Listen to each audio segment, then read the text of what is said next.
Palakkad കൊഴിഞ്ഞാമ്പാറയിൽ CPM-ന് തലവേദനയായി DYFI സമാന്തര convention. നൂറുകണക്കിന് ആളുകളാണ് കുടുംബസമേതം വിമതരുടെ നേതൃത്വത്തിൽ നടത്തുന്ന കൺവെൻഷനിൽ പങ്കെടുത്തത്.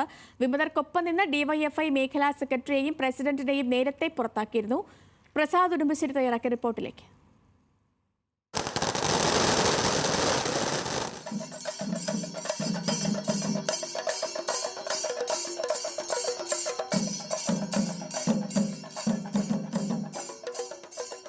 പാലക്കാട് കൊഴിഞ്ഞാമ്പാറയിൽ CPM-ന്റെ സമാന്തര സംഘടനയ്ക്ക് പുറമെ ഇപ്പോൾ ഡിവൈഎഫ്ഐയും സമാന്തര പ്രവർത്തനവുമായി മുന്നോട്ട് പോകുകയാണ്.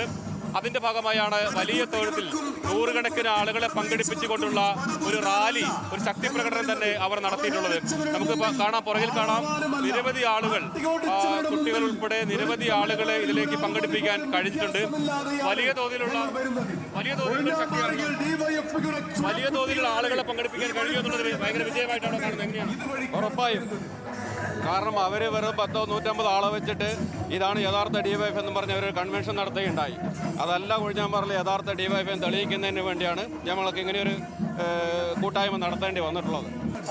ഇനി വരും ദിവസങ്ങളിൽ എങ്ങനെയാണ്? ഇപ്പം CPM നിങ്ങൾക്കെതിരെ അച്ചടക്ക നടപടികളൊന്നും ഇതുവരെയും ആർക്കെതിരെ സ്വീകരിച്ചിട്ടില്ല. പക്ഷേ ഡിവൈഎഫ്ഐയുടെ ആളുകളെ മേഖലാ സെക്രട്ടറി പ്രസിഡന്റിനെ പുറത്താക്കുകയും ചെയ്തിട്ടുണ്ട്. അത് ഡിവൈഎഫ്ഐയുടെ പ്രാഥമിക അംഗത്തിൽ നിന്നാണ് പുറത്താക്കിയിട്ടുള്ളത്. അല്ലാതെ പാർട്ടിയുടെ മെമ്പർഷിപ്പിൽ ഉള്ള ആൾക്കാർ തന്നെയാണ് അവർ. പാർട്ടി മെമ്പർഷിപ്പിൽ നിന്ന് ഇതുവരെ അവർ പുറത്താക്കിയിട്ടില്ല.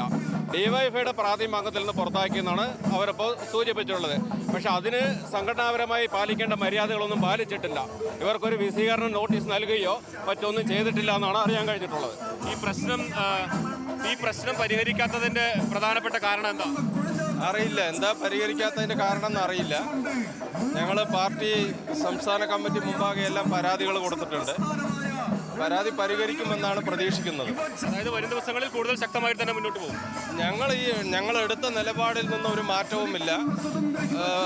നമ്മുടെ ഇപ്പോൾ CPIM-നും അതുപോലെ തന്നെ ഡിവൈഎഫ്ഐക്കുമെല്ലാം ചില ഭരണഘടനയും പാർട്ടി പരിപാടിയും സംഘടനാ മര്യാദയും എല്ലാം ഉണ്ടല്ലോ.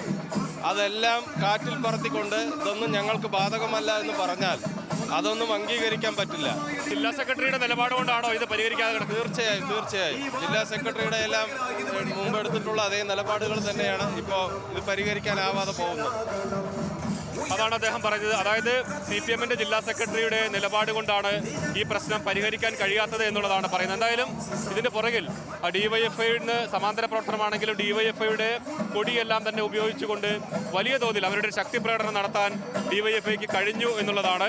വരും ദിവസങ്ങളിലും കൂടുതൽ ശക്തമായ നിലപാടുകളുമായി, നടപടികളുമായി മുന്നോട്ട് പോകും. കൂടുതൽ സ്ഥലങ്ങളിൽ യൂണിറ്റ് ഉൾപ്പെടെ രൂപീകരിച്ചുകൊണ്ടുള്ള പ്രവർത്തനം നടത്തുമെന്നുള്ളതാണ് ഡിവൈഎഫ്ഐ വ്യക്തമാക്കുന്നത്. അതോടൊപ്പം തന്നെ മറ്റ് ബഹുജന സംഘടനകളെയും ഇത് SFI ഉൾപ്പെടെയുള്ള മറ്റ് ബഹുജന സംഘടനകൾ കൂടി രൂപീകരിക്കുമെന്നും കൂടി ഇവർ പറയുന്നുണ്ട്. ശരി, പ്രസാദ് ഉടുമ്പശ്ശേരിയാണ് വിവരങ്ങൾ നൽകിയത്.